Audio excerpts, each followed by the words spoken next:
Hey everyone, my name is Yash, and I am the host of the Bigger Picture podcast. Today we have Matt Solomon, also known as Degentraland on Twitter, on the pod. Matt previously worked at Goldman and Sony Media, and now is a full-time metaverse strategist at Horizon Labs Ventures. In this episode, we dive deep into understanding the philosophy of NFTs and the future of brands, virtual worlds, and much more. Hey Matt, nice to have you on the Bigger Picture. Yash, nice to see you again, and thanks for having me on. Yeah, for sure. Are you in New York right now? Currently in New York, Brooklyn, got my dog, just had lunch in between my 7 hours of calls. Nice. That must have been draining, but hopefully this is a bit more fun and we can just jam. Absolutely. It's funny, like clearly market conditions are as bad as they can get. I say that with fingers crossed. But in my own work personally, I haven't really been seeing it. Ton of inbound still from clients looking to build. And it's actually quite self-selecting. You know, the people that are building now are the real deal. They've been in the space for 5+ years. They've been through so many bear markets that it's almost more common, right? We have more time to focus on the people that really matter and are building for the long haul. For sure. Do you feel like the quality of conversations have just gone up generally since a lot of the crashes last year? Honestly, yeah. I think, you turn the clock back a year or two, it was relatively easy for companies to raise money on ideas and on their background. Now it's much harder. LPs aren't allocating VCs as much money. VCs are being very prudent with where they spend. So I'm seeing a lot more money towards verticals like Web3 gaming, which tend to be lower hanging fruit in terms of how do we turn this from a $10 million company into a $100 million company.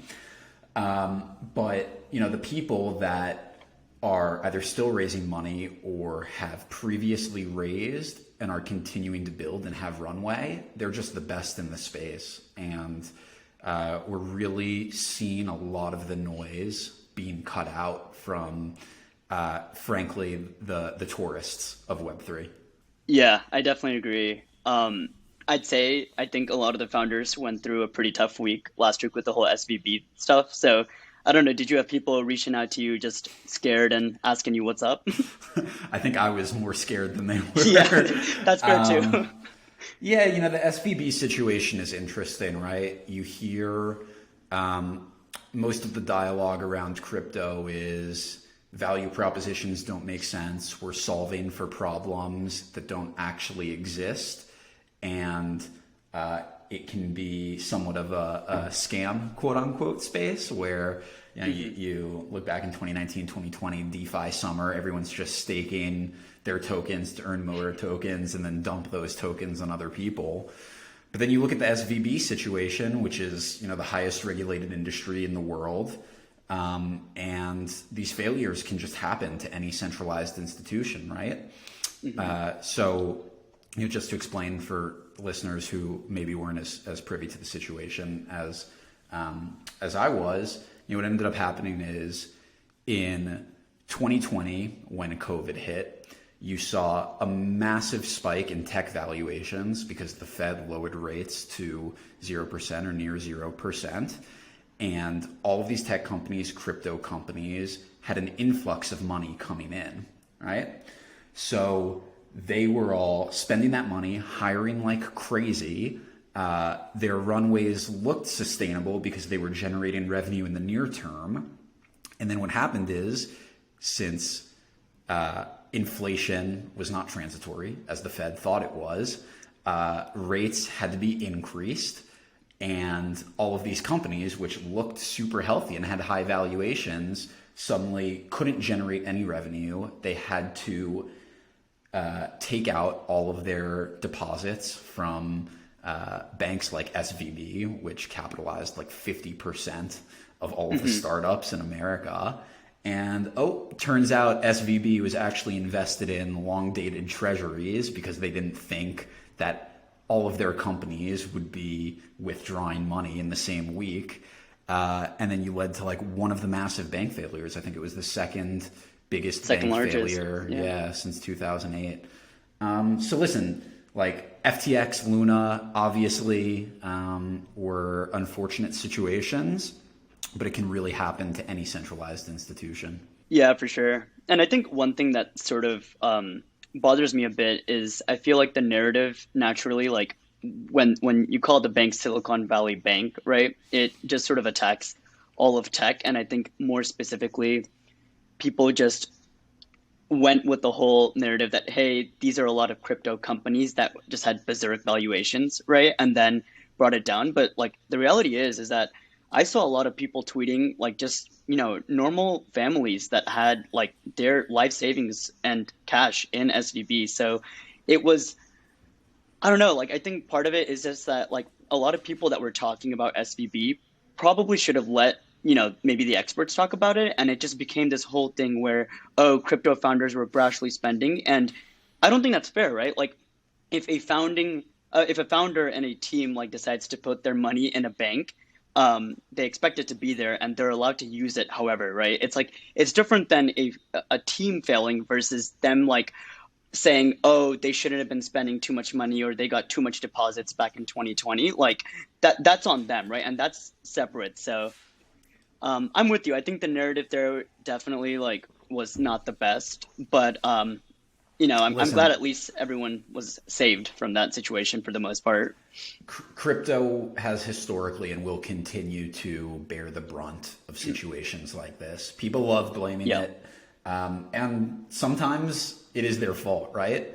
Yeah. There seems to be a huge misalignment in the space between the Web3 ethos and value propositions, and then how companies actually run their businesses.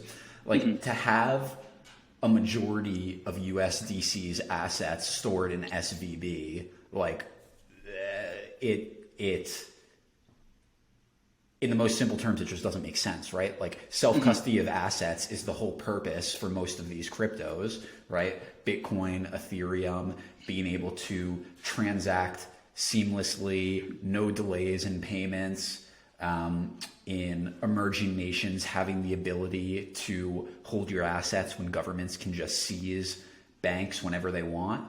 And you saw the same thing in NFT projects too, right? Where we love saying not your keys, not your crypto. Turns Yeah. out all of these NFT projects, I won't name them, but some of them were public, had all of their funds stored in SVB. And if we're building in crypto, but we're not playing by crypto's rules, I think to some degree, these companies deserve a lot of the pain that they saw.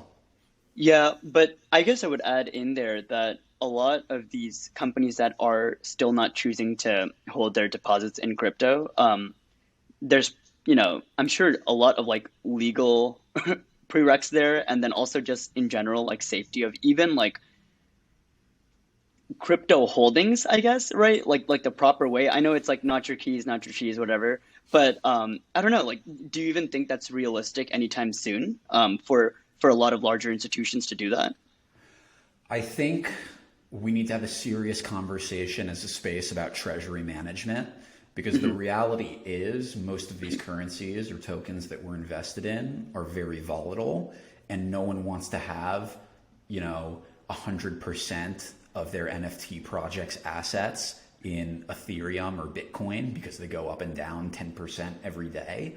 Yeah. But to suggest to a company to have 10% of your funds in USDC, 10% in Tether, 30 or 40% in a bank, 20% in Ethereum, and it's going to be different for every company based on revenue generation, what sorts of currencies they're paying out their employees in.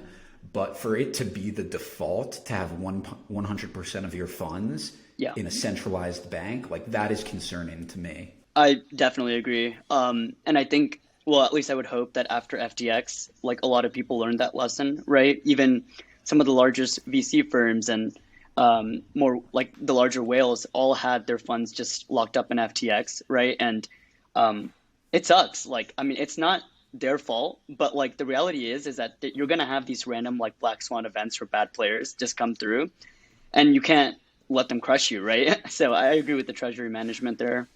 Yeah, it's unfortunate. I do think, knock on wood here, but we've seen enough failures at this point. I'm starting to become bullish on the future. I think, truthfully, we need to let a few more institutions fail before we see the bottom. Just because, you look back to 2008, I think Lehman officially filed for bankruptcy in like mid-September of 2008, and it took like 6 more months after it happened for the market to actually see the bottom. But I think we're close. Okay. And I guess I don't really come from the finance side like you, but when you sort of think about the bottom, right? Like what indicators are you looking at in general to see that, hey, like we might have hit that and we're sort of climbing back up slowly? Macro mostly. I actually think it's a mistake to try and look at like TAs within crypto or NFTs. I think within the space you can sort of gauge market sentiment, but the reality is everything trades relative to the price of Bitcoin and Ethereum, aside from a few, news headlines or moves in smaller tokens. And Bitcoin and Ethereum are inextricably linked to the S&P 500 and the NASDAQ, which is actually, an unfortunate part of the space in that Bitcoin is supposed to be an inflation hedge. Ethereum, theoretically, since so many protocols, companies, platforms are built on it, it should trade completely differently than the NASDAQ, which is composed of companies like Apple and Facebook and Google. But the same institutional investors buy Bitcoin and Ethereum, right? And, when interest rates go up and they have reduced valuations in their tech companies, what assets are they going to dump first? And the answer is Bitcoin and ETH. So I think we need to see a rebound in TradFi before we see it in blockchain. Yeah, I definitely agree. And one of the points that you mentioned a bit ago, but you said like crypto and Web3 will probably always take the hit, at least in the coming years, right? In terms of just narrative, and then when things are bad, making them even uglier for crypto. And I guess I was telling you this before we started recording, but I went through and I read every single one of your threads, which are all fantastic, by the way. You're a fantastic writer. You're the one that read them.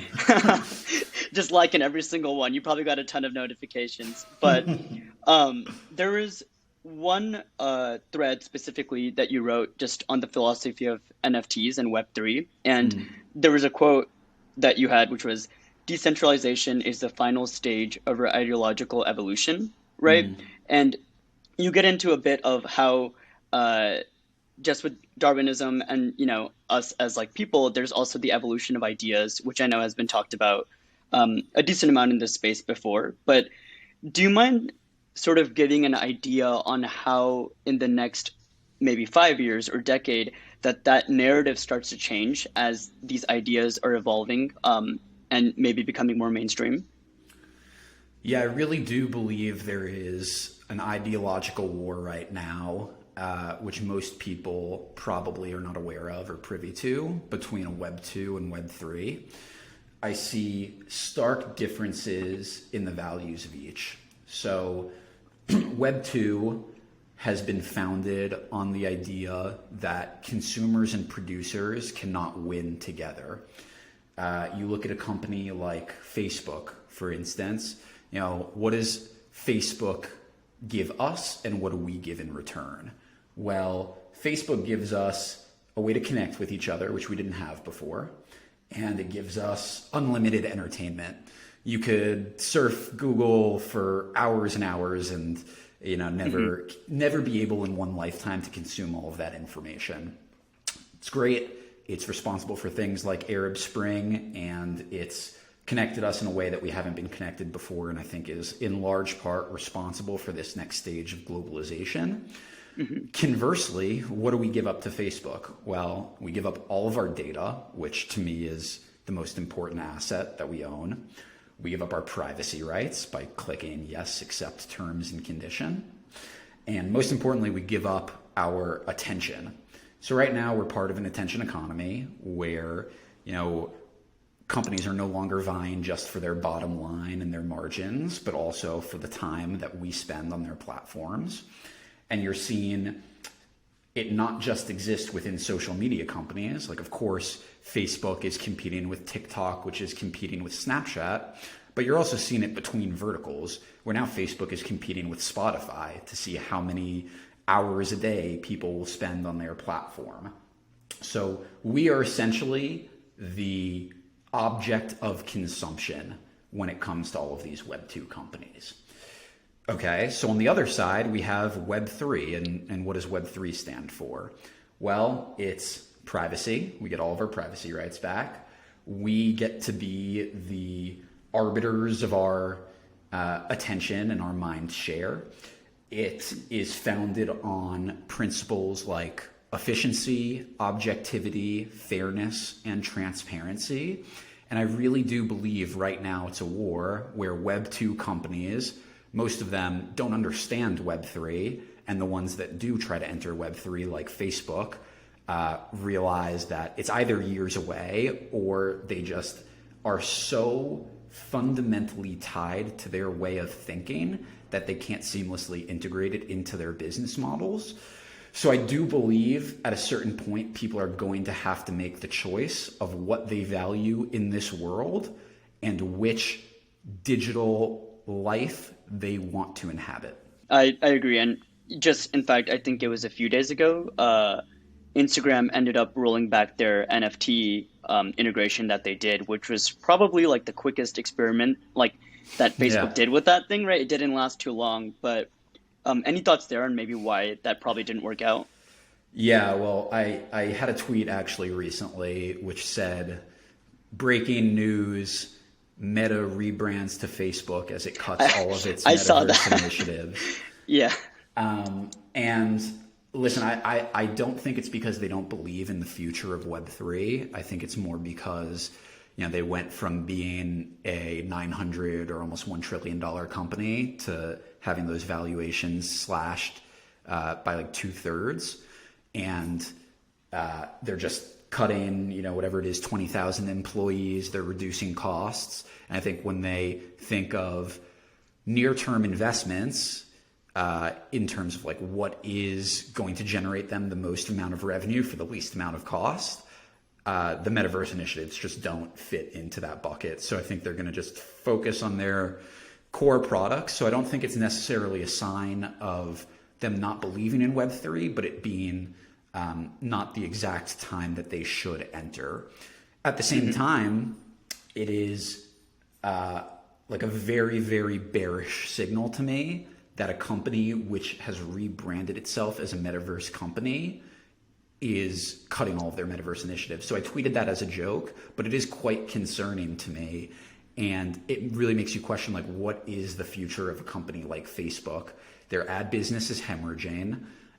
They're continuing to lose users on their core products like Facebook and Instagram. So they're trying to branch out, but it is a sign that makes me slightly more optimistic about the future of Web3. Okay. I would have to say, though, is that really Web3 that is hemorrhaging Facebook, or is it more so other competitors like TikTok? And obviously it's not one or the other, but to me, it seems like it's really TikTok that's, messing with Facebook's model in general and the whole attention span thing, right? Yeah, and I'm sure Zuckerberg is lobbying to get TikTok banned in the US. Yeah. Quite I mean, heavily. it would be really smart of him to do that, but yeah. No, it's a good point. I do believe ad businesses just won't exist in the same way that they used to. Like, you're already seeing a lot of VC firms prioritize subscription-based businesses over advertising businesses because people just don't want to interrupt their experience with a bunch of ads.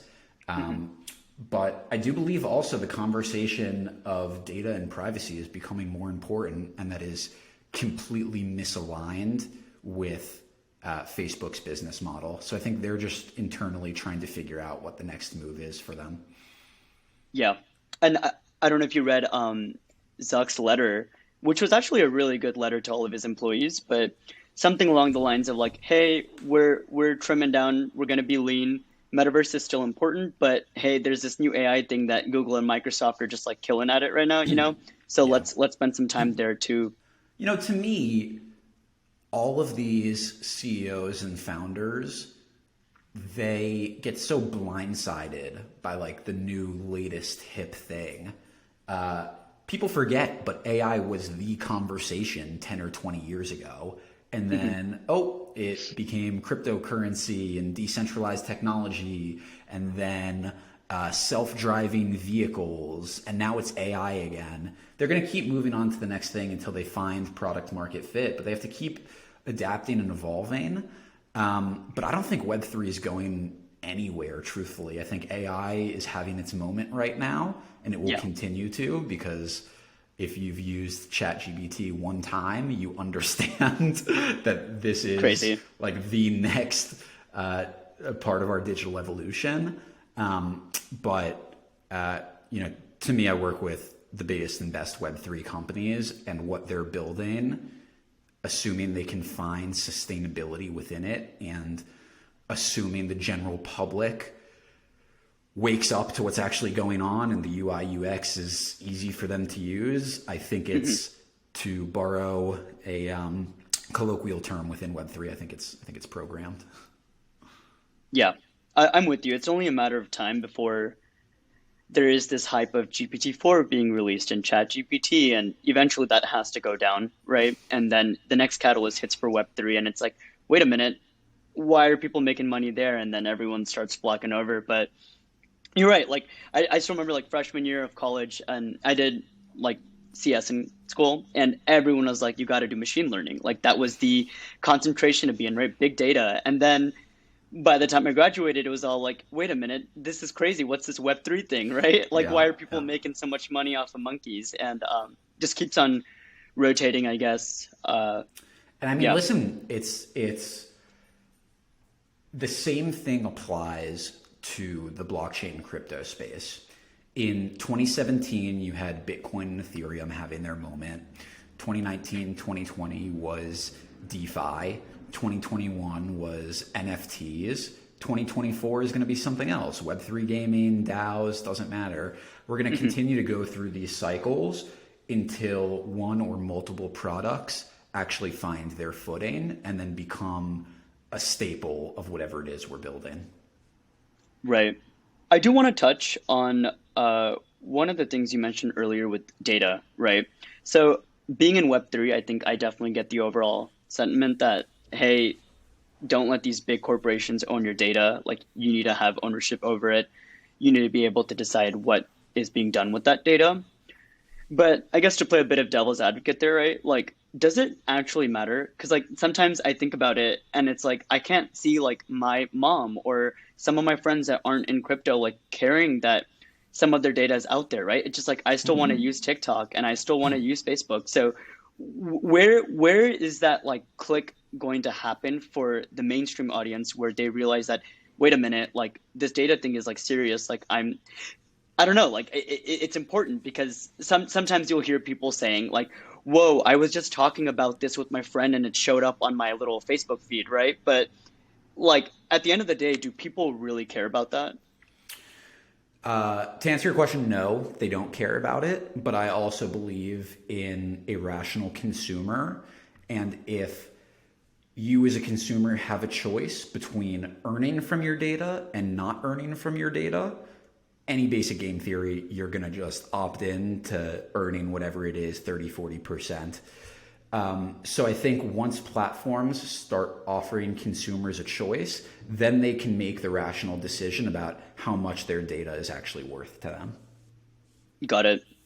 And I'm guessing that goes into more of your idea on like you talked about John Rawl and like the veil of ignorance, right? So if people are coming in to like any decision that's like ignorant of their personal circumstances, right? Everyone is going to choose the more safer, the more equal option, I guess, right?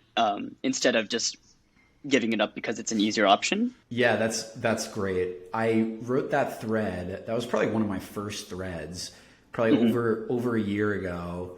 and I majored in PPE, politics, philosophy, and economics when I was in college. So back then I had a ton of information on philosophers and really was thinking about like, how do I apply centuries old philosophies to this new wave of technology. And I think John Rawls in the Veil of Ignorance example is great. For those that don't know, the Veil of Ignorance is a thought experiment where you are in a room of, say, 10 people, and you're all trying to design the ideal society without knowing what position in that society you are going to hold. So the idea is, okay, almost like utilitarian, like how do we create the best system here that I could be dropped in and hopefully be happy, right? So when it comes to society today and you're designing the society that you want to be in, personally, I fucking hate this attention-driven economy that I'm part of, either because these platforms are truly addicting and I wouldn't want to drop my kid into the Web 2 world and have them gauge their self-worth based on how many likes they're getting on Instagram. Some people would, and that's totally up to them. I just think as a society, we should have a choice in terms of what world and what future we want to see. And my personal views are completely antithetical to the current Web 2 environment. Can you expand on that a bit? Because the way I see it is that we have become so used to just these social media platforms as a society, and not only like like news feeds on TikTok or Facebook, but just in general like groups and chats and I guess like live streams, really anything, right? And is there a way for society to escape that if they really want to at this point, or are they just holding themselves back? I mean, I think Web3 offers those solutions. I also, I don't want this to come off as entirely antagonistic podcast against Facebook. I do think they have done some absolutely amazing things. There was one podcast, I think it was Lex Friedman and Chamath, where he was talking about the Silicon Valley mentality of moving fast and breaking things, which on the surface is amazing because you push the world forward in ways no one would ever think possible. I mean, the evolution from no internet to mobile internet happened so quickly and radically changed the world, call it under 20 years. The problem, though, is that we don't really think about the unintended consequences. So we don't think about how Facebook and Instagram could be leading to depression amongst younger generations. Facebook actually hid that internal study from the world. We don't think about how big data can now totally capitalize on everything about our personalities and sell us products that are essentially just taking advantage of like who we are as people. And it's a little scary to me. I think this is the first time in modern history that we have a chance to hit that reset button. I don't know how it's going to play out, and that goes back to the ideological war. But I think the reason that I am so into Web3 is that I think we have a unique opportunity to set things right. For sure. I would almost argue though, is it really a reset button or is it a reset like gear? I feel like it's probably the latter, right? Yeah. It's also easier said than done. Yeah. Especially when, you hop on to any bridging solution and then lose all of your money. Oh yeah, yeah. Or you have like the star child of Web3 just all of a sudden becoming, the worst person in crypto overnight. But I'm with you there. It's crazy who we decide to give our money to. Even NFT projects, we're recording this March 17th. You're seeing a lot of vitriol right now in the NFT market against companies like Doodles, Moonbirds, and Artifact, which were considered blue chips, the safe projects a year ago. And what most of the communities are feeling right now, I'm not saying this is my view, just regurgitating the community view, is that they don't really give a shit about their holders. They view them more as consumers than as builders of the IP and the business in itself. And you're seeing a massive return in capital to projects like DGod's Utes, Pudgy Penguins, Azuki, Oni Force, companies that are making it their priority to appease holders, community members, and value them the exact same as they value themselves and their business. Yeah, and actually, that's a perfect segue into sort of what's happening, just yesterday with a lot of the Doodles FUD, and I know you and I are both like OG Doodles holders, and I guess like the premise of that was just one of the co-founders, Poopy, saying like, "Hey, we're not really an NFT project now. Right now, we're like a real media company, and we're trying to build a big brand in the space. We're trying to make it mainstream, and yeah, just operate like any real venture-backed company would." So it seems like there was quite a lot of I guess FUD around that, right? And people are saying, how can you not be an NFT project? And I'm curious to get what your thoughts like there. Just do you think it's like a natural progression that had to have happened? So I think mainstream adoption actually should be the goal for a lot of these companies, Doodles included. But I think the language that was put forth essentially made the two things mutually exclusive, that you can't have mass adoption and then also return value to your original holders. And the dialogue for the last year has been very much corroborating that idea from a lot of the teams in the space. I personally can't comment on it since I work with most of them. What I will say is that I think the communities are making a lot of good points.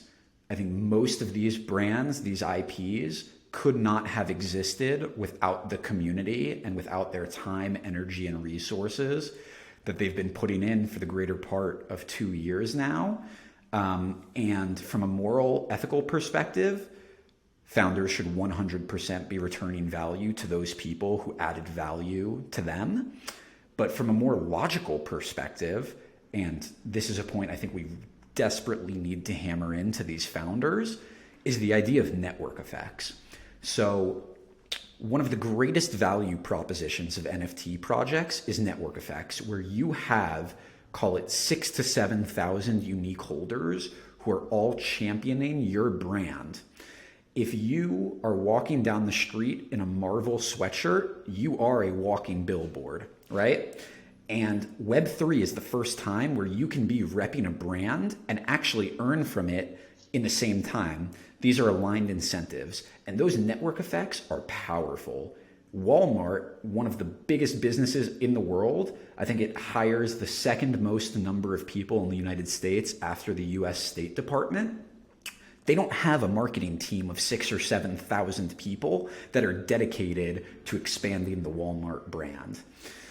The problem is those network effects can also work against you. So if you piss off 6,000 or 7,000 holders, those network effects are going to burn you the next time the bull market comes around. Why? Well, because we're in a space of 100 to 200,000 monthly active traders. And when we get that next influx of 1 million people trading NFTs, and they all want to know what the best projects are and where they should put their money and what brands they should rep, I guarantee they're going to ask their friends who are in the space, and those friends are going to tell you Yuga Labs and Azuki. And is that really just because of how those teams are treating their initial holders? I think so, yeah. I think, listen, everyone wants to feel wanted, right? And the simple reality is if you are identifying with one of these brands, putting in like your own personality to help shape them, but you don't get what you think of as appropriate value in return. And that doesn't need to be financial. That could be simply things like acknowledgement, or it can be being part of an incubator that's repping Moonbirds or Doodles brand. Again, like I very much believe in the rational consumer, and they're going to just go to a project like Yuga Labs which has prioritized historically, and I believe will continue to, their core holders.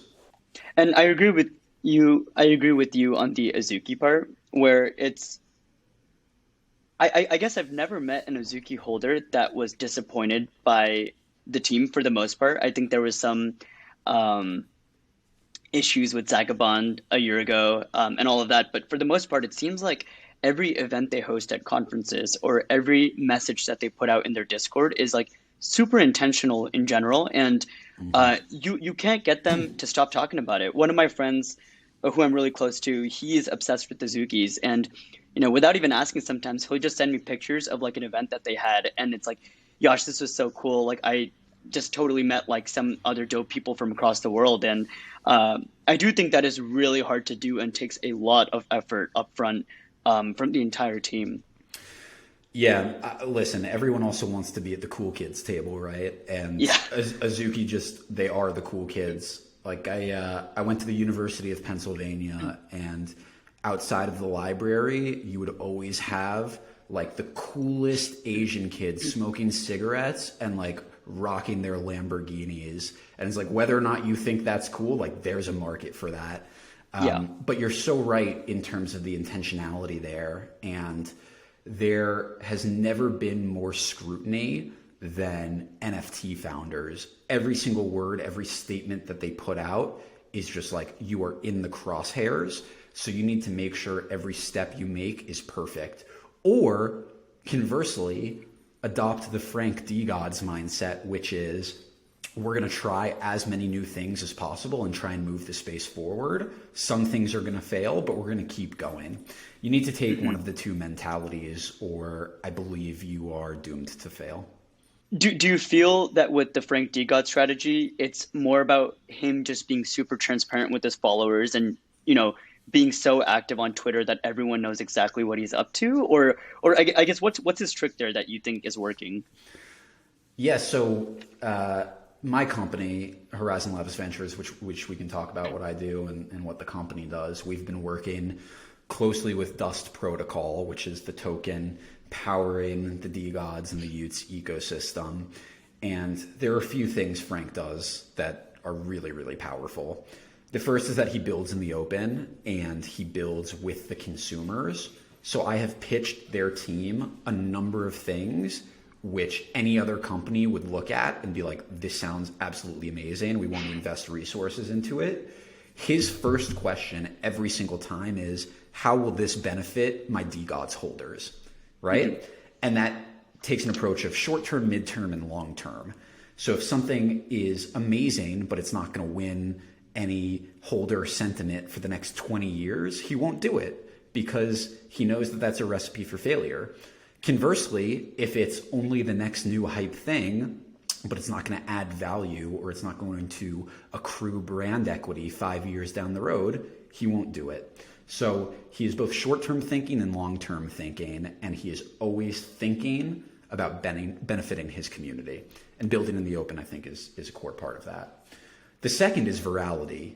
And regardless of whether or not we like it, in fact, I don't, but it's just a simple truth in the space, is that we are part of a space of mind share, right? Like, you can have your money invested in Cool Cats, Zuki, Doodles, Moonbirds, doesn't matter. The list goes on and on and on.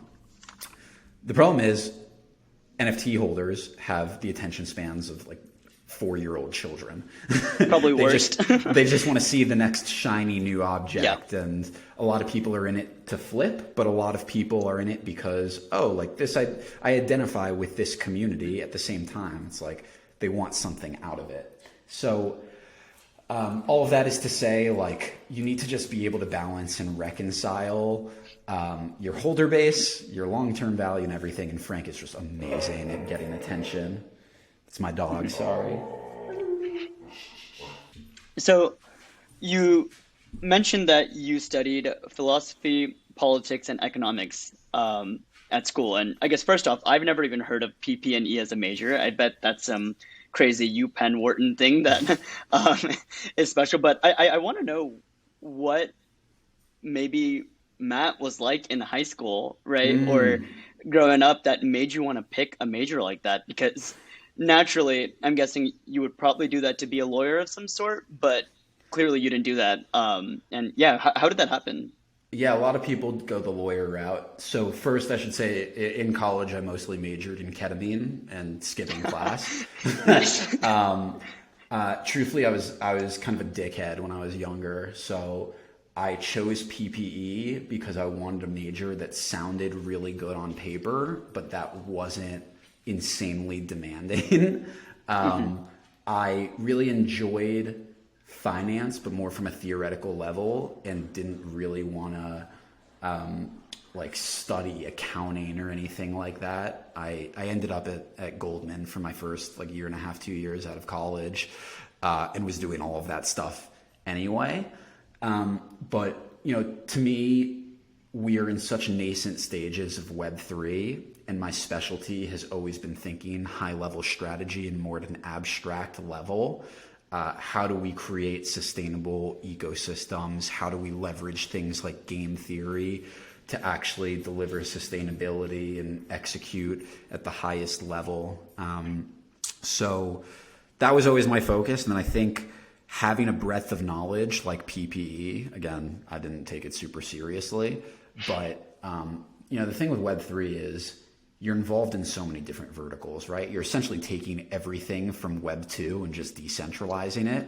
That Hmm. involves gaming, that involves healthcare, that involves real estate. I mean, you could theoretically tokenize any digital asset. So being able to understand everything from a high level, just like you will reap the benefits of it immediately. What are some unique viewpoints that you think you have formed because of understanding that strategy at a higher level?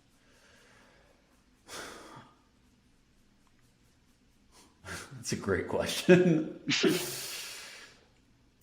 Okay, so I think being able to have the merging of more concrete and abstract ideas will benefit you in any industry you go in.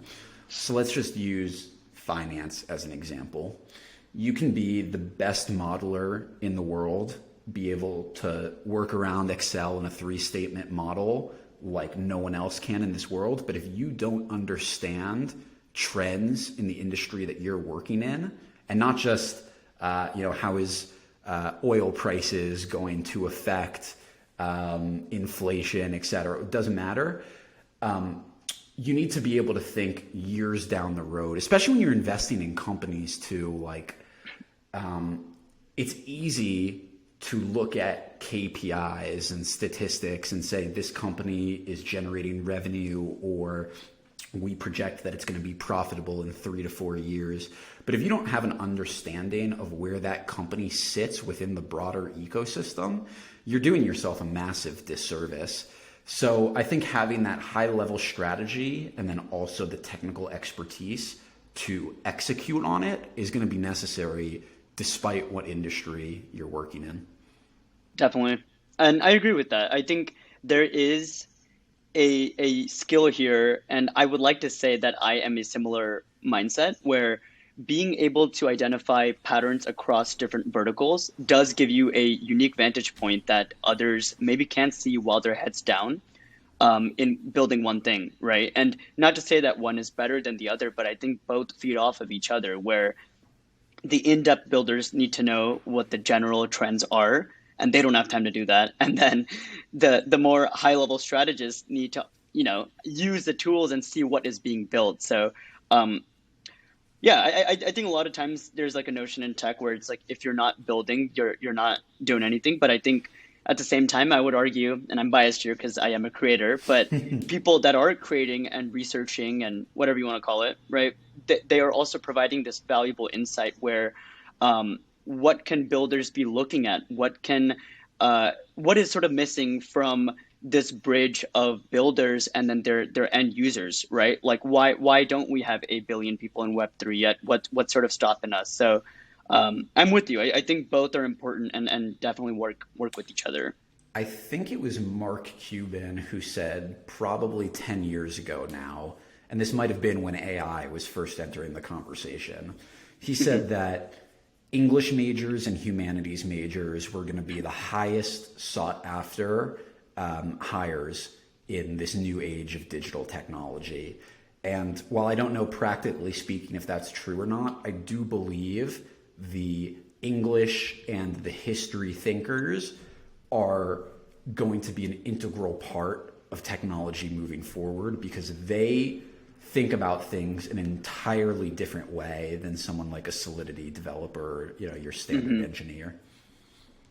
Yeah. And I have to ask this. I am by no means an AI expert, but um, I guess with even like Chat GPT coming out, and then this week we had the release of GPT-4, it seems like more and more that we don't need that many Solidity coders necessarily. We need the creatives in everything, right? So if you are a Solidity coder, what is a creative way that you can approach to building a module or something like that, or building a library that can't be automated quicker than, I guess the AI doing it. And I think that sort of alludes to the whole English major thing, where maybe less about English and history itself, but more about being able to think abstractly, right? Just being a creator, being a researcher, and figuring out patterns that aren't already figured out, right? Uh, at the end of the day, the AI is building off data that we have already produced in some form or fashion. So what does that new data look like, and what do those creators actually come up with for the AI to continue and learn those insights and go from there?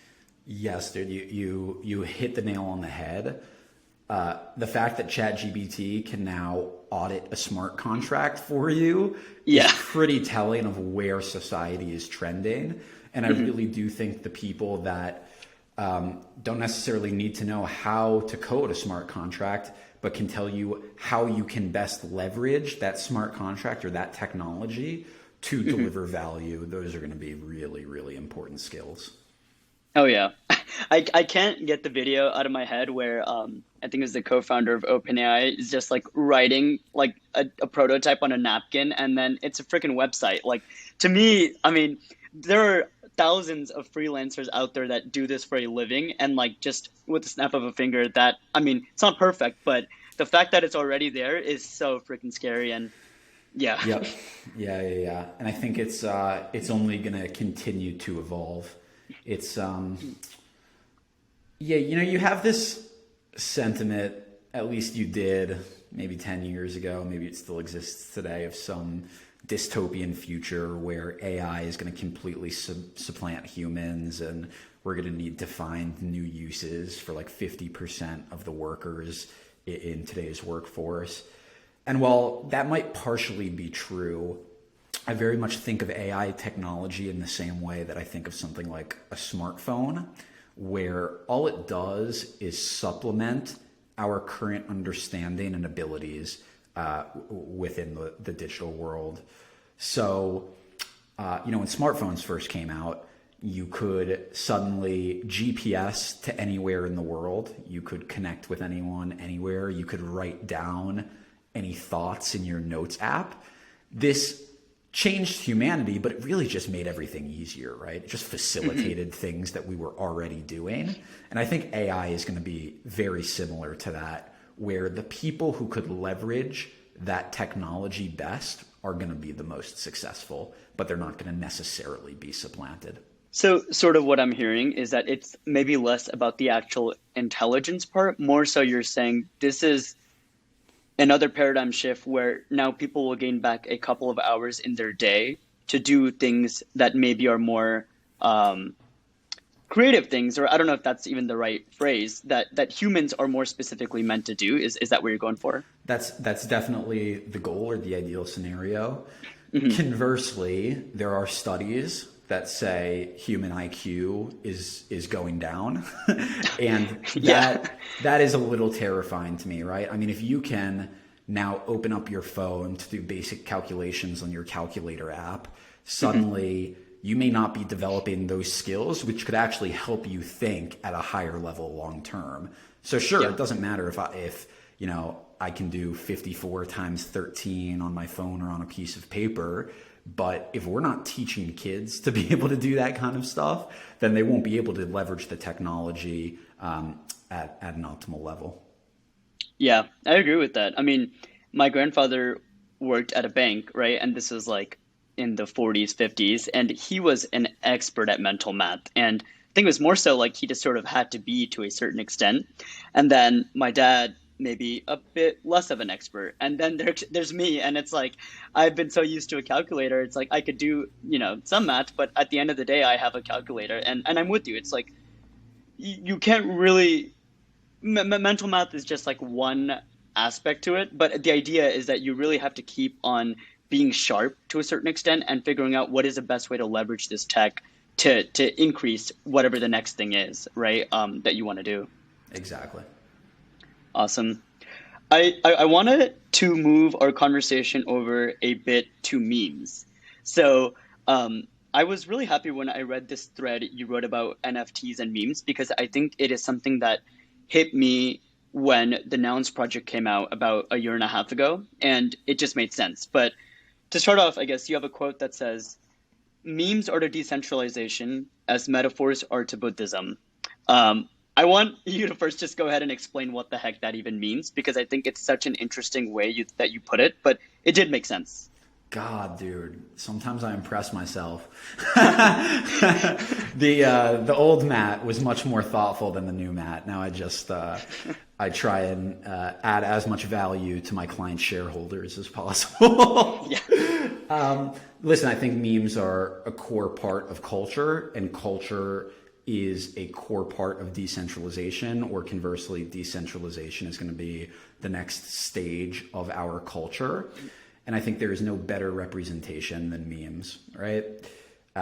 People are fickle. Institutions can go from generating $100 million one day to being bankrupt the next day, but culture always persists. And I really do think that we are transitioning into a new way of communicating with one another, and that communication, no matter how you look at it, will take the form of memes. And I don't mean memes in the typical sense of just like a picture with a caption, but just like a visual representation of ideas that can't be captured in other ways. All of that is very general. I do think there is one book, Sapiens, which talks about how humans evolved and culture's role in it. And the general thesis of that book is that myths or fictions that we tell ourselves are the very basis of society. So religion is a social construct, money is a social construct, institutions are social constructs. Everything in this world that we perceive as having a real tangible structure is almost always a social construct. So this idea of memes isn't new at all. I just think it's going to play an even greater role in decentralization as we start to communicate in new and novel ways. Definitely. And I'm curious, I guess, sort of expanding on that, how do you correlate memes and NFTs in your head? Like, what does that mental model look like? Yeah, I don't know if there's necessarily a difference, right? It's with NFTs, one of the greatest value propositions, which is a little cliche at this point, but I do think is the greatest utility of NFTs is this idea of community. But when it comes down to it, like, there's nothing really solidifying that community, or that community doesn't actually exist. It only exists because people in their minds make it up to exist. And these NFTs, these JPEGs, are almost the virtual representation of those communities, of those cultures. So I actually don't think there's a difference between NFTs and memes. I think they're one and the same. It's just a new way of perceiving how we connect with one another. Yeah, and I agree. Because I guess Punk6529, who's, if the audience doesn't know, is like a prolific tweeter in the NFT space, and about every other day he'll have some sort of tweet that says something along the lines of "seize the memes of production" or something that is referencing to like memes and NFT and maybe the anti-social construct kind of anti-institution vibe, right? And I wanted to get your thoughts on a few of the quotes that he had and just what you think of them. So recently he said, sees the memes of production is probably just going to stay in NFT Twitter, and a lot of people won't get that. But then he said maybe this sort of translates to freedom to transact, and that freedom to transact statement is the meme that breaks out of NFT Twitter. So, any general thoughts on what that is and sort of maybe how to think about it? Yeah, it comes down to the ethos of Web3, right? Self custody, being able to think for yourself. I mean, the very basis of all of this blockchain technology, like it started as an idea to be able to hold your own value, your own assets that no one else could capture, and to be able to send all of those transactions in essentially just like an open, transparent way. I don't believe mainstream culture will ever flock to the axiom of seize the memes of production. Yeah. But very much agree with him that freedom to transact, or just like freedom to carve out your own identity and your own future and your own way of living, that will resonate hopefully with the masses at a certain point. And what I'll just say about 6529, there aren't many people who I'm impressed by in this space. The man consistently, just like, he will write threads that I read them and I'm just like, I've had these thoughts, but I haven't been able to convey them in as powerful a way. And when he followed me, that was the greatest day in my Web3 career. He probably has no idea who I am. Yeah, he followed me, and I think there was a few times I DM'd him because I was like, oh, like he followed me, I'm gonna get a response. And of course, like this guy has like 500,000 followers, but that follow from him meant a ton, especially for someone who loves the NFT space. It's funny too, because follower count matters much less than the quality and how intimate those followers feel to you and your content. And someone with 10 million followers probably wouldn't get the same amount of DMs as 6529 does, because he just like, he is so personal and he's in such a niche space and is the thought leader in my opinion, where I'm insanely busy all day. I cannot imagine the number of inbounds that this man gets. Crazy. Yeah. And actually, 6529 is a perfect example of one of the topics I wanted to talk to you about today, which was being an anonymous creator in the not only Web3 space, but just in general. I know for you, and you correct me if I'm wrong, but you started off completely anonymous as Degentraland, and then put up a Bored Ape as your PFP, and eventually, I guess, over time, you ended up working in Web3, going to conferences and semi-doxing yourself. But what are your thoughts on what you learned about starting off as an anon? And just for context, I started the same way and ended up doxing myself once I became full-time in Web3. But sometimes I think about, what if I didn't dox myself, like, and stuck to it, like how 6529 or Punk 4156 did, and all of them, and just what is the difference between being a anonymous creator and a normal creator? I think decentralization, to me, is the fastest growing religion in the world, and religions are based off of these ideals and these faiths that we have. And one of the ideals or the core tenets of Web3 and decentralization is privacy and the ability to transact anonymously. So I think 6529, who is the thought leader when it comes to that sort of sect of decentralization, I think it makes his message all the more powerful when he stays anonymous. For me, I was always going to make this more of a job, and I was always going to be on the client-facing side. So staying anonymous was never really an option for me. And I did like participating in conferences and speaking at large groups. But I really do think, and I've noticed this in my own personal life, that you reduce a lot of your value, oddly enough, when you dox yourself publicly. Yeah.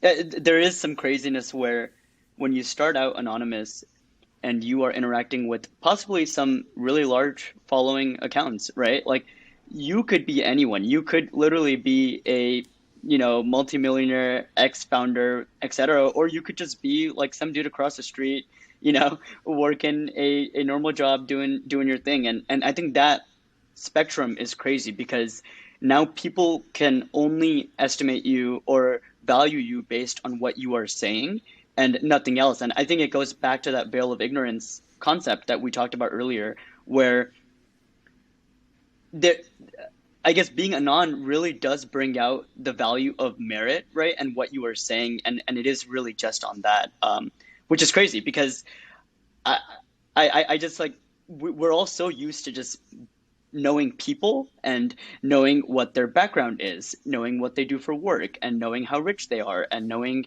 what part of the world they live in. And we don't even realize how much that affects our thoughts on that person before we even just assess what they are trying to say. And I think that's what makes 6529 and all these folks so special is that you really are just looking at their content and that's about it. And, there's always that fun guessing game where it's like, ooh, I wonder, he said something about New York. He's got to be from there. But yeah, I'm with you there.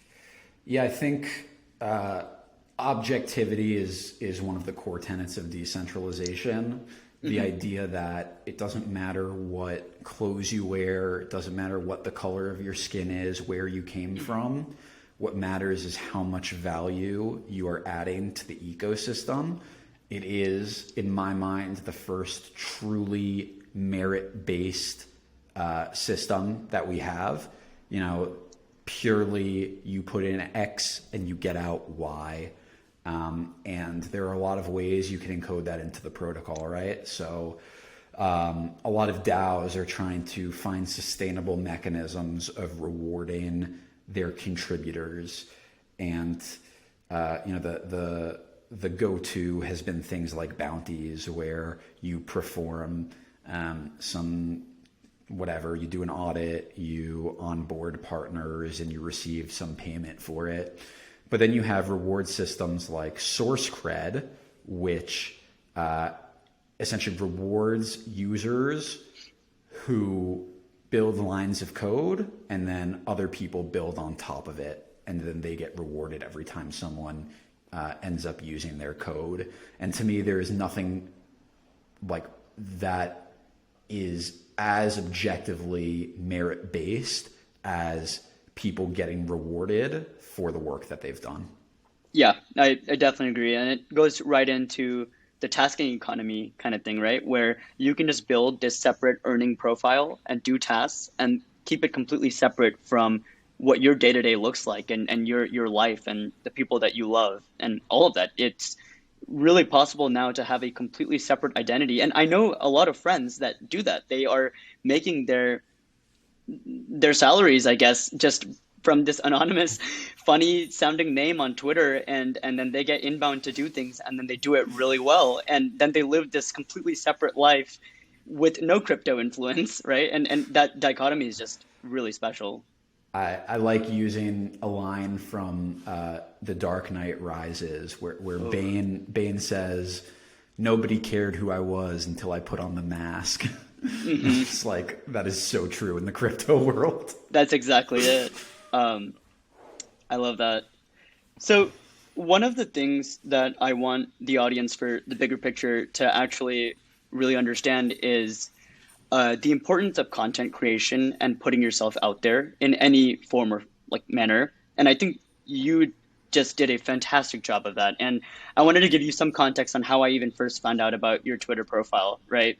I think it was like somewhere in 2021, like deep in this bull market time where I was really just getting addicted to NFTs. And I kept on noticing this one random account called Degentraland, right? And at first I like misread it to Decentraland like 5 different times.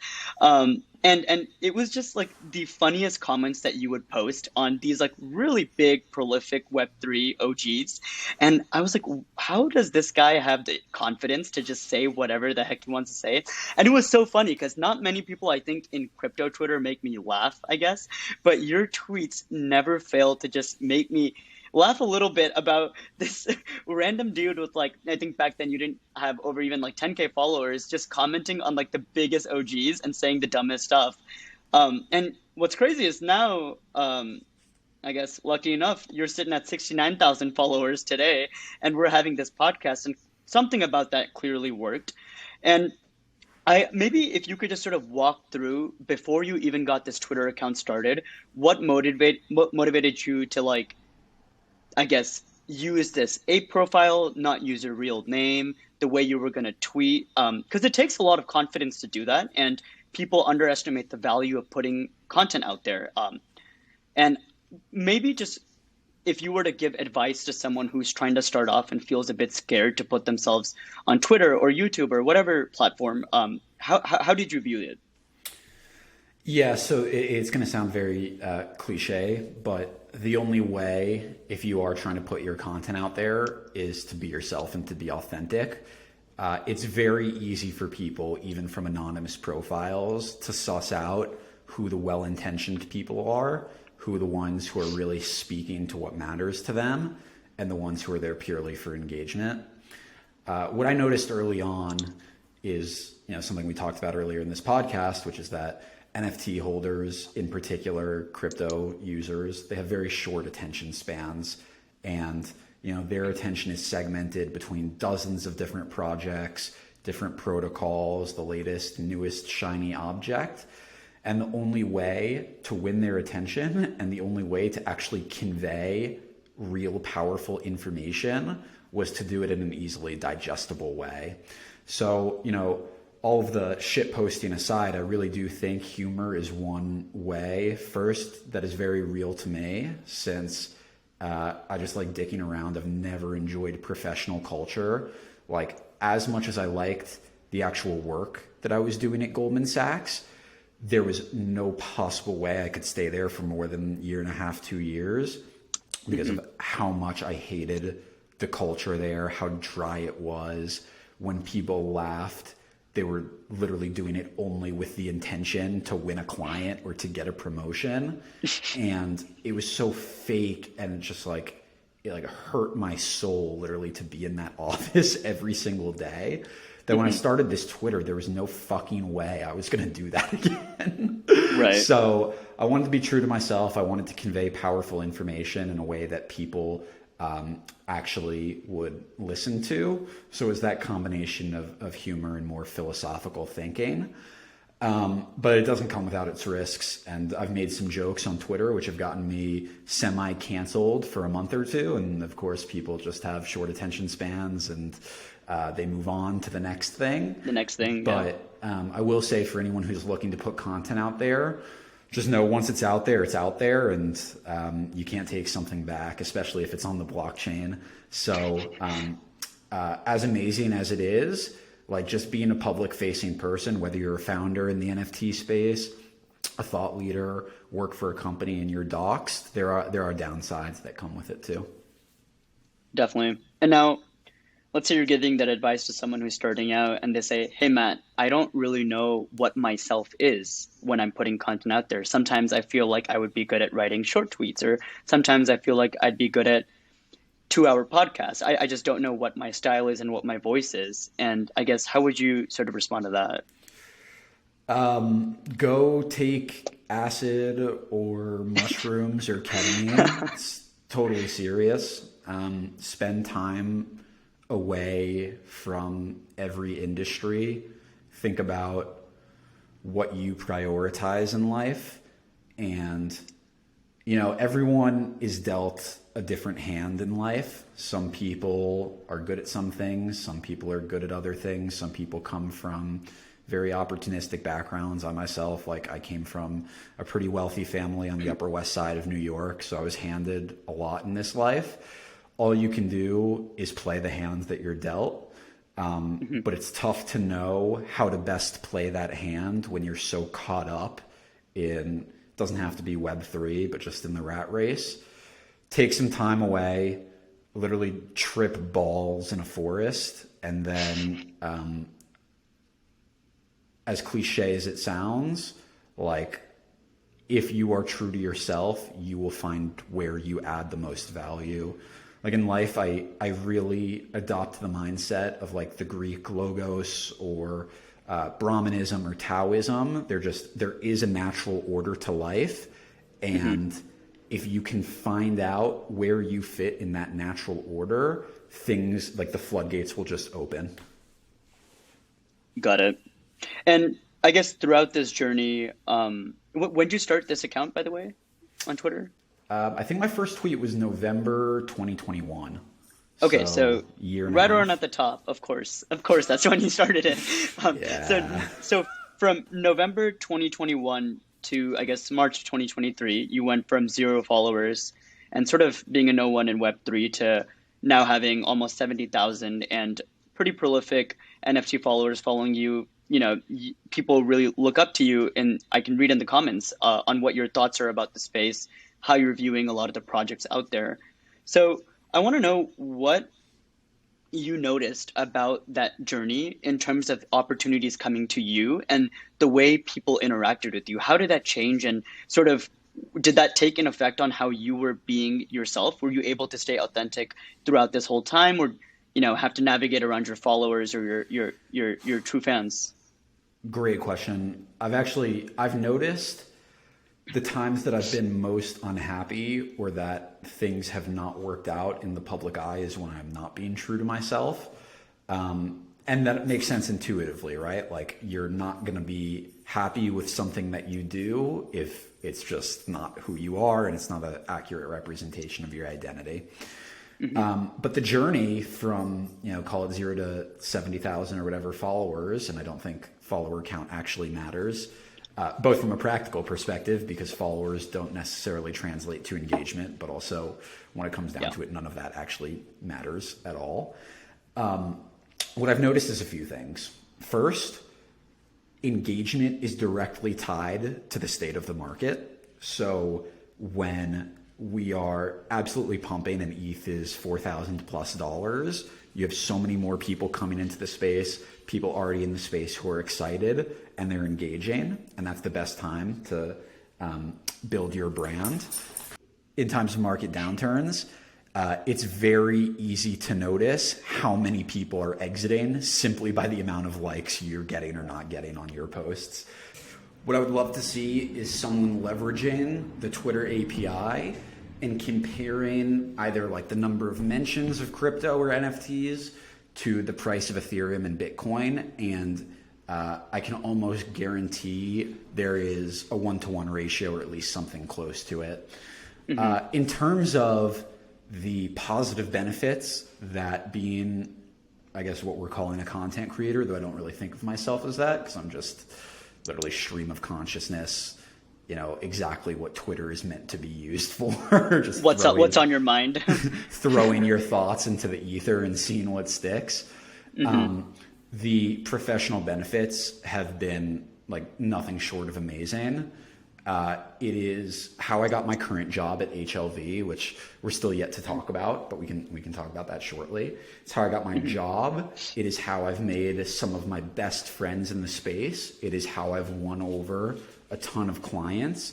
It is how I have developed my thinking and fleshed it out and have learned so much from the people that I interact with on Twitter. And it has given me just like a wider network than I thought possible. And Web3 right now is in such nascent early stages and everyone is interacting on Twitter. To me, it is a huge red flag if you're trying to raise money for a Web3 company, but you don't have a Twitter personality. Because it's just like, that is where the culture is. That's where all of the products are being built. So you need to be on Twitter. And I hate saying this because we literally just talked about how much I hate Web 2 and social media, but it's changed my life for the better. Gotcha.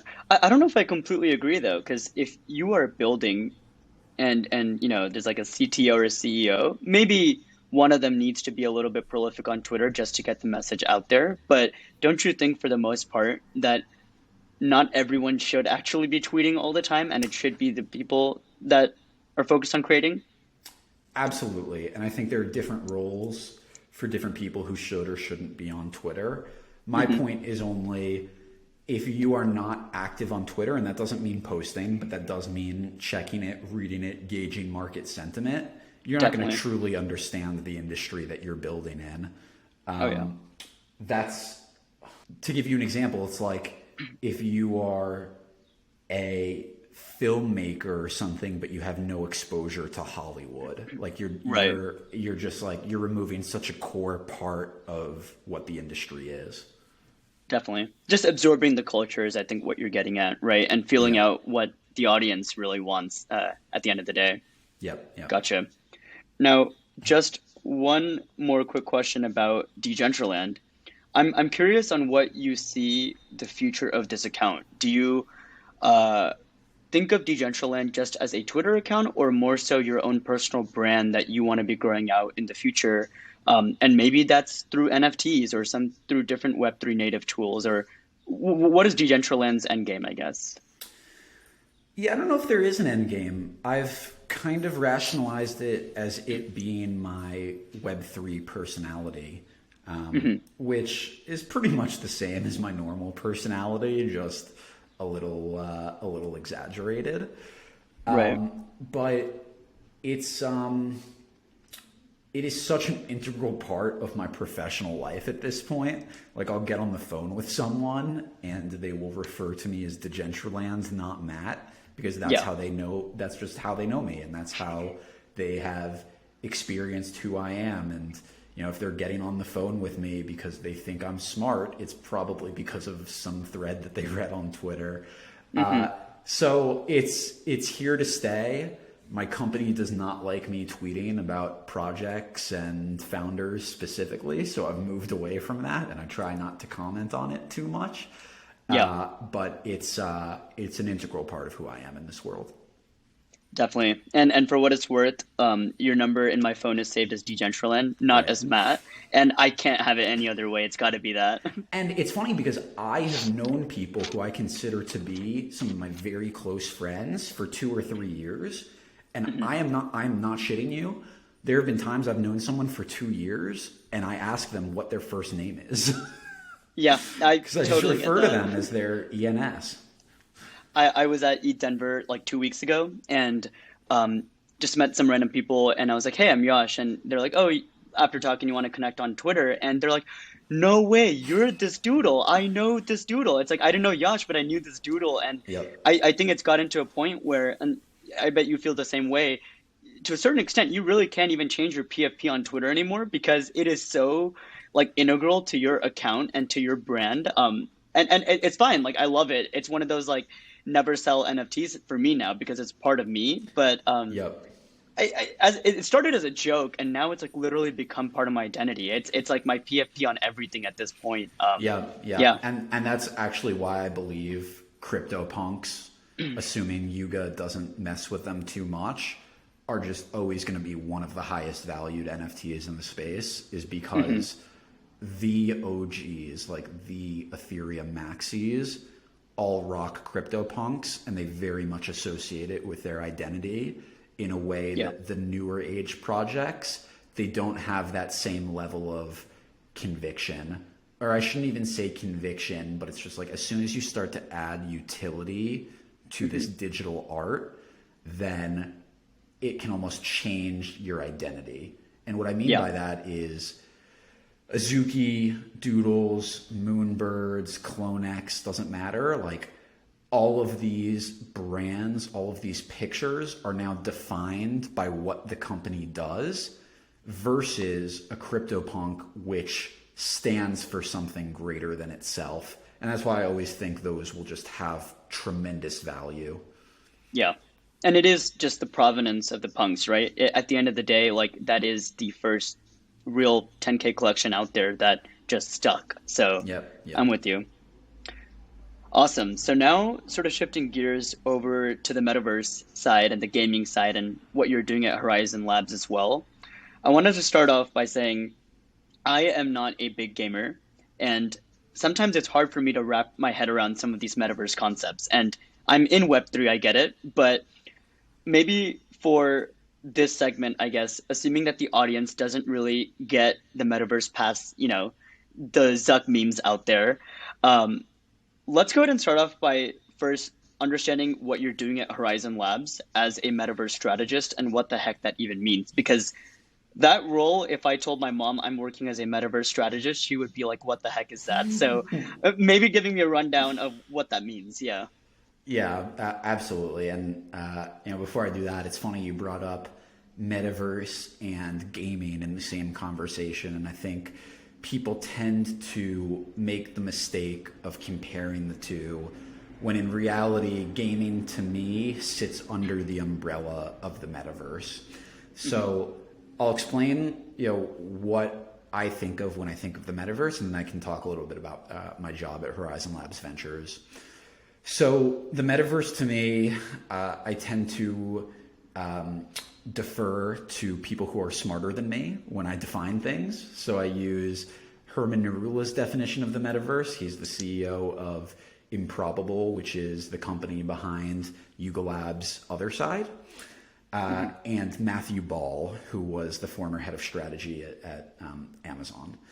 So Herman defines the metaverse, and I'm paraphrasing here, but hopefully I capture it, as something as simple as virtual worlds with untapped social and economic value. Matthew Ball has somewhat of a more specific, detailed description where he says it is the quasi-successor of the mobile internet. It is a interconnected network of protocols, infrastructure, devices, payment rails, hopefully in the future, blockchain technology. Essentially, it is the way that we experience persistent and synchronous digital ecosystems. So all of that in mind, my job at Horizon Labs Ventures, which is metaverse strategist, is essentially trying to take these Web 2 and Web 3 native companies and think through what the future of their digital strategies look like. I think to our earlier conversation, it is going to look radically different than it did 10 years ago. And I do believe the future of these digital worlds is going to be Web3, decentralized technologies, and we can talk a little bit about that. Before I do, maybe I could give a quick background on Horizon Labs Ventures, how we started and what we're doing. So Horizon Labs Ventures, HLV, started from Horizon Labs, the legacy company, which is a blockchain solutions company specializing in zero-knowledge proofs. We were the team behind ApeCoin, which was the most successful token launch of 2022, creating about $8 billion of value on its first day. The team that was behind ApeCoin noticed a huge gap in the Web3 ecosystem, which is everyone wants to get involved, but no one really knows how to. So we were one of the first and one of the premier Web3 advisory firms focusing on all blockchain products. So everything from tokenization, which was our flagship product, to DAO structuring, to metaverse strategy and NFT strategy, where I'm mostly focused on. In the bull market, what that meant was a bunch of Web 2 companies coming to us asking for advice on their Web3 strategy. What it means in the bear market is mostly Web3 native companies who might not have the teams or the resources to be able to execute on everything they want, whether it's legal and IP or technology integrations or high-level strategy. So that's where we come in. The best part about my job is that no day is the same, and I have to be so on top of market trends because when I'm talking to people about their strategies, if I don't have a holistic understanding of everything Web3, every single vertical within all of these products, then I'm doing them a disservice. So when clients are coming to you for metaverse strategy, what does that even entail? How to build in the metaverse, or what it is? Yeah, maybe you could Yeah. give a rundown on that. It's very open-ended. So a lot of companies will have us advise on metaverse land sales. And I think, when the metaverse first became the conversation back at the end of 2021, when Facebook transitioned into Meta, a lot of people were thinking of the metaverse as, oh, metaverse real estate, it's going to be the next biggest asset class. And I do believe that it will be bigger in the future, because I think we need to have some visual representation and some interaction in 3D virtual worlds. But that is such a small component of what the metaverse is. So it can be something like advising on their metaverse land sale, pricing, go-to-market strategy, or it can be anything involving NFTs and tokens. And okay, I have this Web2 platform, but I want to give users more ownership over it. How do I do that? I want to align incentives between, consumer and producer so that I can outperform Facebook or TikTok or Roblox or Epic Games. And that's where we start to layer in products that people are more familiar with, like NFTs, for instance. So it's like, how can I layer in NFTs into an existing business model to help them retain users and improve the user experience? All of that I fit under metaverse strategy, very broad term. So maybe it would be fun to do a little exercise right now where you mentioned your team was behind the ApeCoin launch, and I think it was exactly almost a year ago, or about like a year and a week ago. Yeah, Yeah, that's yesterday. right. Yeah, which is crazy because I remember buying some ApeCoin on that initial launch day, which is a mistake. I should have waited a couple of days. Yeah. But point being is that, and this is how I understand it right now. You have Yuga Labs, which obviously owns, the major PFP collections for Bored Apes and Mutants and Meebits and Punks, all of those. And then at the same time, in that Ape DAO ecosystem, you have this currency of ApeCoin, which is going to be used for transactions in that metaverse world, right? And then you have other side Meta, which is this own game of its own, or this own separate world. I'm not sure what to call it. Maybe you can correct me there. But is this all a single metaverse to you, like a single ecosystem? And then a follow-up question to that, something that you've been talking a lot about is the interoperability of metaverses, and where does that start playing into what Yuga Labs is doing right now? Yep. Great question. So I think a lot of people conflate the metaverse with what I call metaverse platforms. So Decentraland, I would not call the metaverse. The Sandbox, I would not call the metaverse. Rather, they are platforms that exist within the wider metaverse.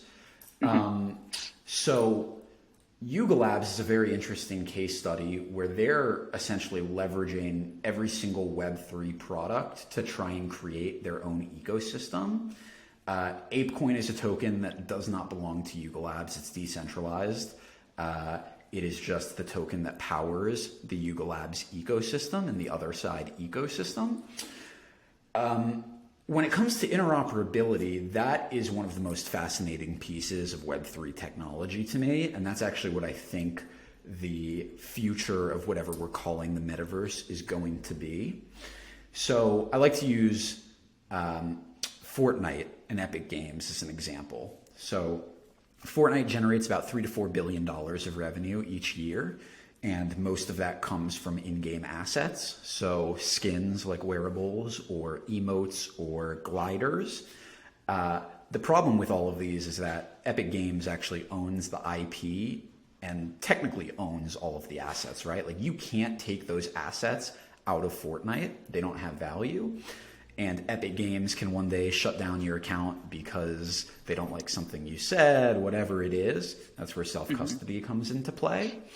But when we start to layer in interoperability and NFT technology, that's when we actually create the metaverse, an open virtual world where you can take your t-shirt in Fortnite over to your t-shirt in Roblox. And what this does is it not only creates an open platform where we sort of remove all of these gated walls within the ecosystem, but it also accrues value to the very participants in the ecosystem. So if you have a t-shirt in Fortnite worth $5 and you have a t-shirt in Roblox worth $5, you have a total value of $10, assuming that you actually value those items at that price. When you layer in interoperability, what you do is you have a $5 t-shirt in Fortnite, a $5 t-shirt in Roblox, which you can bring into each other's worlds, and suddenly 5 plus 5 doesn't equal 10, 5 plus 5 equals 12 or 13, whatever value you ascribe to being able to bring it into multiple platforms. So we're giving creators, we're giving consumers more power. It's going to improve the user experience, assuming that developers can create synergies between these platforms. I think that last sentence there was a key point, is like assuming developers can create synergies across the platforms. But to me, and maybe it's just because I'm not a gamer, I don't really see why that's such a big deal of bringing my Fortnite shirt into a Roblox shirt. And maybe part of that I think is like, let's say today I just go buy an Xbox or PS4, download, Warzone, Fortnite, whatever it is, and I play. So are you sort of envisioning that in the next decade that, and I don't want to just keep it to gaming because I know metaverse, you said, is more of like an umbrella topic here, but are you envisioning this like onboarding to the metaverse as something different than like consoles, or like what does that exactly look like? Yeah, I don't know exactly on what hardware technology it's going to be built on, and I think it's going to exist on everything. So desktop, browser, mobile, VR, AR, console, everything. The interoperability problem is hard to solve. So it's hard to solve for two reasons. First, different platforms utilize different file formats. So most can probably integrate JPEGs and PNGs, but once you start to integrate 3D file formats, they're all built on different ones. And then it also wouldn't make sense, if we just stick to gaming, to bring your Fortnite skin into a game of Call of Duty, or your AR-15 in Call of Duty into Roblox with a bunch of 13-year-olds. So when people hear interoperability, I think they're like, why the fuck would I want to do any of that? But there is some value, assuming that the two worlds quote unquote, align with one another. And I think Roblox and Fortnite is a good example. And the reason this actually matters, I think it comes down to digital identity. We talk a lot about PFPs or Twitter accounts. That's who I am in the Web3 world. Clearly matters to people, right? If I am a 15-year-old and I wear the same skin every single day while competing in esports conferences, like that skin is associated with me as a player. Wouldn't you want to be able to bring that skin into whatever your next esports venture is? So that's just one of the thousands and thousands of examples of why interoperability is super important. It creates a cohesive digital identity and can improve the user experience, assuming it's done correctly. That makes sense. And I think that last point resonated because it's like, I want my Doodle PFP that I use on Twitter to also be used on maybe YouTube and Farcaster and whatever platforms. And it sort of is, I guess, becoming my thing, right? And I even have a photo of it framed up on my wall at home. And it's that integral, I guess, in terms of identity itself. Yeah, and that is a use case or an example of interoperability, right? If you can verify your PFP on Twitter, and then you can also verify that same Ethereum NFT on Reddit, suddenly you have interoperability between those two platforms, but that only exists because of blockchain technology. And people might say, why does that matter? Why do I have to verify it? Why can't I just have the picture on both? Well, then anyone can, right? And that's not really who you are. Maybe it's worth just touching on some examples of metaverse that's affecting not the gaming industry and how people in academia or um, I just general media, how can they think about the metaverse and how that really affects their careers or what they're doing? Yeah, I mean, humans spend one third of their digital lives staring at screens. 10% of consumers, and I used this example on Carly Riley's podcast, so apologies for No, you're good. stealing info. But 10% of consumers wear order clothes just to post on Instagram or some social media site. So like people's digital identity clearly matters to them. Their digital lives are becoming increasingly prevalent or as important as their physical lives. So when I think of the metaverse, I really just think of it as an extension or an enhancement of who we are as people. And again, that's very general, and I tend to think of things at a more abstract level. But the use cases, when you approach it with that mindset, they start to materialize.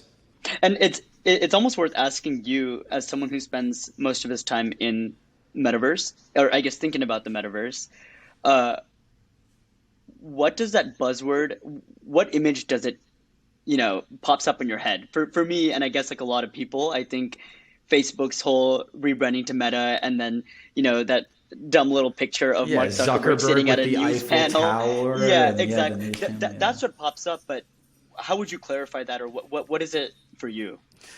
So, my Decentraland bags, which were one of my biggest investments back then, went up like 4 or 5x in a week after Facebook transitioned to Meta.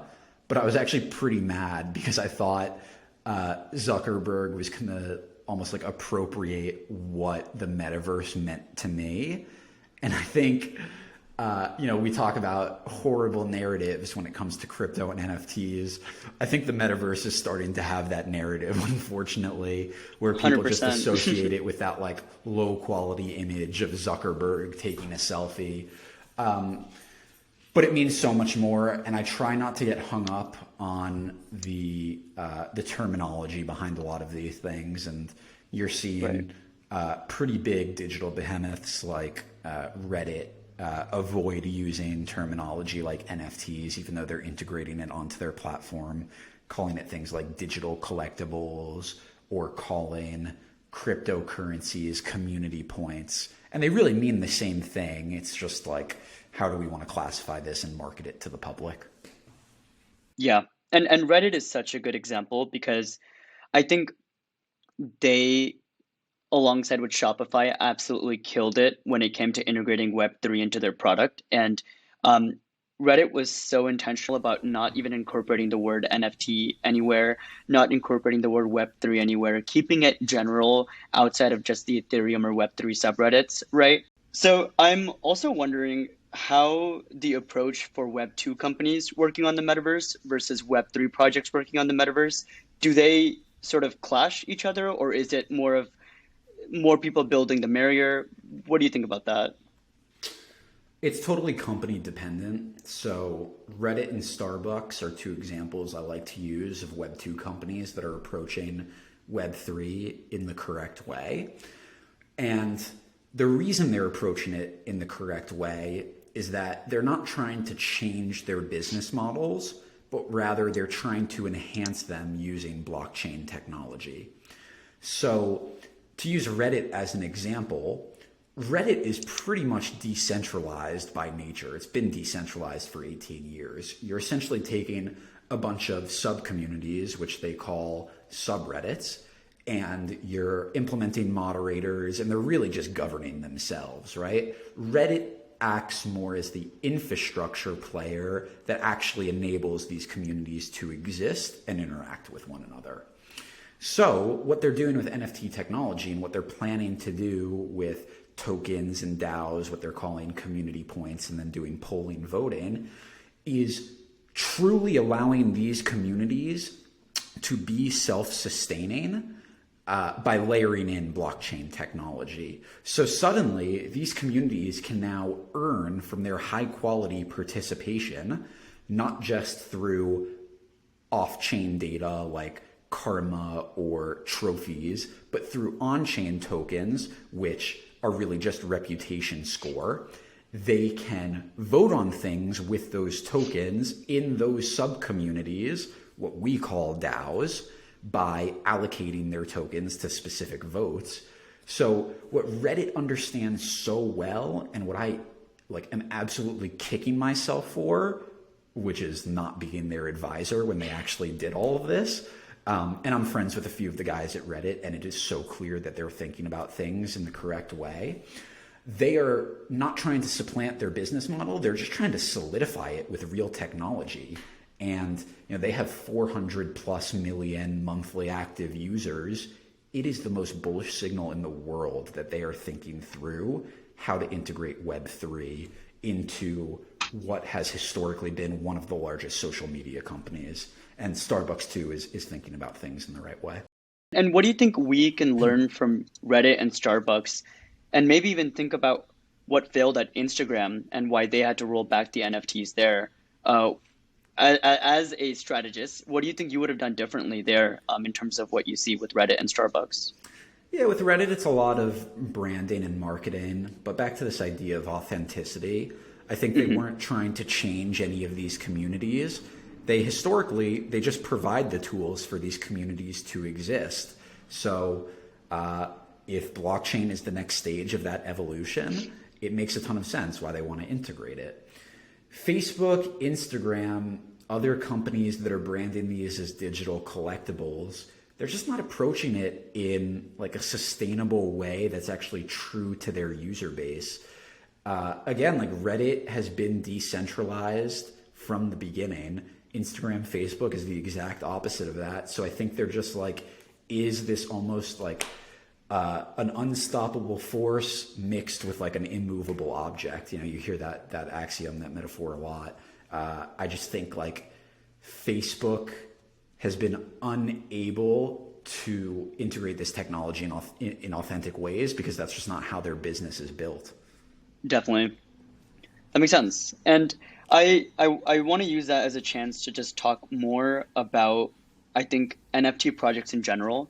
I will say, as of right now, maybe other than nouns and this rising CCO model, for the most part, the community is only used to 10K PFP projects. And naturally, I don't think that is sustainable for maybe even the next bull market, right? It won't be the 10K PFP project that makes the headlines again. I think for the most part, it'll probably be some other model that just hasn't been talked about or maybe is in the works. And it'd be cool to hear your thoughts on what you think is that next catalyst for the NFT market in the bull whenever that happens again. Yeah, I view two different sides of the NFT market. I have the collectible side and then the more utility, leveraging the technology at mass scale side. It's very easy for me to see how the latter is going to evolve in the next bull market. Namely companies like Ticketmaster leveraging blockchain technology to be able to authenticate and verify true ownership over those tickets. It's easy for me to see how a company like Starbucks is going to leverage NFT technology as part of their loyalty and rewards program. It's much more difficult for me to predict what's going to happen on the collectible side, the more Web3 native side. I think 3D avatars could have their moment. They typically performed really, really horribly in the last bull market. Artifact's CloneX was really the one 3D model that had a high floor price, and then you saw other companies like Hate Beast, whatever that was, which came out with a 3D model, which just didn't really resonate with the wider Web3 population. But I think as Web3 gaming becomes more important, as these metaverse platforms start to become more 3D and mass adopted, people are going to want to take their 3D file formats and be able to use them in these different worlds and these different distribution platforms. So that's one thing I'm bullish on. And then I do think we have seen the power of cryptographic art with no utility attached in the bear market. And what I said when the market first turned around is that I actually think some NFTs are going to perform well because in times of recession, it is these conspicuous consumption, really high margin products that actually do well. So Louis Vuitton, for instance, tends to perform pretty well in times of recession, at least relative to the rest of the market. Most NFT projects, specifically the ones that had companies attached to them, which are really just small to mid-sized tech companies, their valuations got absolutely hemorrhaged, and that translated into lower floor prices for things like Bored Apes or Doodles or Azuki. What actually performed quite well were things like art blocks, for instance, where you had squiggles, chromey squiggles, maintain a pretty strong floor. I think they're around like 11 or 12 ETH right now, which is lower than it was before, but relative to something like let's just use Doodles as an example, which went from 24 ETH to today it's like 3.5 ETH. Relatively speaking, pretty good. And that's because there's no expectation over what some centralized institution can do with them. It's purely cryptographic art. They're purely collectibles. And listen, people are going to forget that because you're going to get a million more people entering in the next bull market. But the OGs and the people who have been around long enough, who have existed in these bear markets, I think they are much more attuned or have a stronger penchant or proclivity to these just like purely collectible digital assets. Definitely. And I think there was this quote that you had in one of your threads, which was, unlike the traditional stock market, there are lower marginal returns in NFTs. I'm curious what that exactly means in the context of what you were just saying, and then also sort of doubling down on the LVMH concept of how that correlates into NFTs as well. Because I think that is a really good example of just like these like scarce art pieces or scarce, not only digital goods, but Louis Vuitton's a perfect example of like what that embodies in the NFT space. Yeah, so just to use Fortnite as an example again, they can come out with 10,000 virtual items, and those could be the rarest items within Fortnite. In fact, the first couple of skins that they released, accounts would sell for like thousands of dollars that had those items. But then what they did, and what any Web2 company can do, is write a few more lines of code, and suddenly the value of those items goes down precipitously. With blockchain technology, you can have true, or at least truer scarcity, where which of the first 10,000 objects were the first ones. When it comes to diminishing marginal returns, I don't know how relevant that is to what I was saying before. I think that's more supply-demand. But with NFTs, one of the biggest value propositions is community, right? Having one of the strongest communities, and however you define it, with intelligent people or accomplished VCs or just cool bros that you could chug a beer from your shoe with like Frank does. And what happens is if you're buying 20% of the supply of that NFT collection, you're essentially crowding out a bunch of people that could add value to that community. So if you have a collection of 1,000 NFTs, but you own 500 of the 1,000, suddenly you're reducing the value of your potential community by half. So it's almost this balancing act of like, how do you balance scarcity, but then also make it an inclusive community that actually has real value?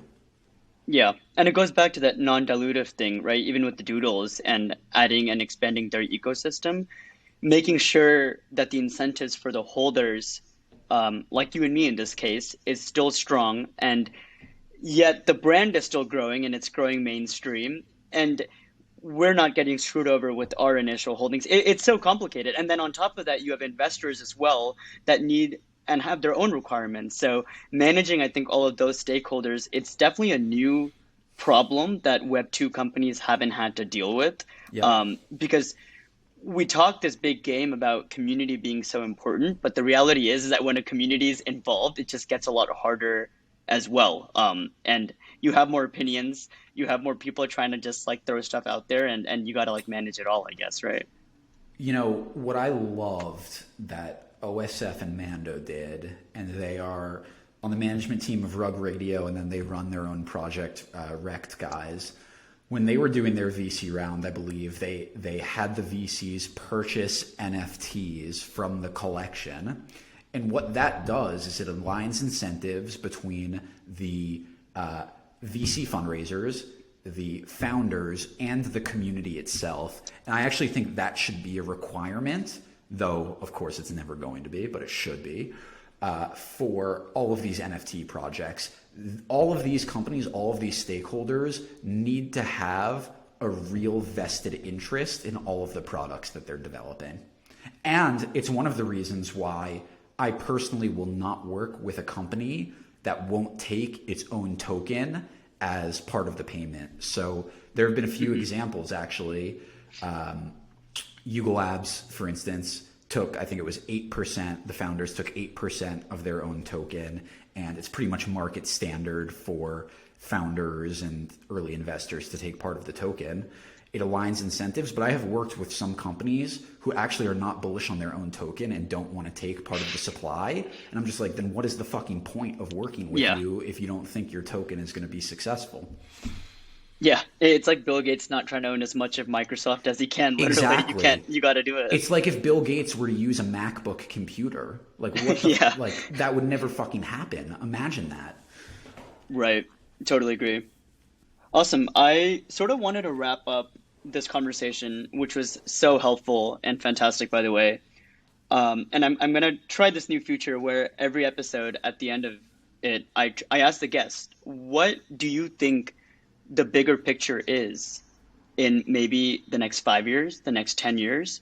And I guess in this case, your specialty is more NFTs and the metaverse, but what's the bigger picture? So for me, it's building a world in which my future kids are going to not only be proud of me for building, but find real value in.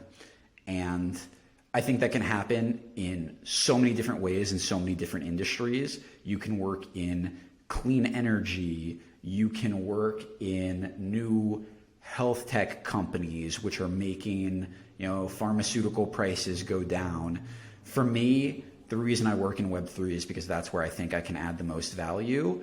And the bigger picture there is aligned incentives between consumer and producer. It is having true digital ownership over your assets.